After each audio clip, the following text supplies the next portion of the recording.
जो दुब आज्ञा सबुठारु माटी अति छोटरू छोट ताको आमे उपाड़ी दौचे फिंगी दौचे से दुब को आज्ञा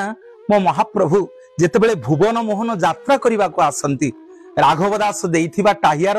सबुठारु अग्रे मो महाप्रभु पिंधंती। भक्त पचारिला कला मणिमा ये दुब सामान्य गोटे दुब ये माटी तले चकटी हे जीवा गोटे जीव ताकू पुणी आपण मथारे रखुछंती। महाप्रभु बतई देले कहले अरे मु जीरो को हीरो कला वाला ना प्रभु केमिति ना देखुनु मो नीलचक्रटा जीरो ना हाँ प्रभु ना देखुनु मो दीटा तक आखि होची जीरो मो गरुड़ स्तंभ जीरो मो अरुण स्तंभ जीरो मो पाखकु जेते जीरो होइके आसीबु मु तते हीरो करदेवी। हाँ आज्ञा महाप्रभु कोटि कैवल्यनाथ कालिया शांत सब आज्ञा छोट को बड़ करती से गोटे दुब घास को लेकिन सर्वाग्रे महाप्रभु ताको धारण करती। तार कारण है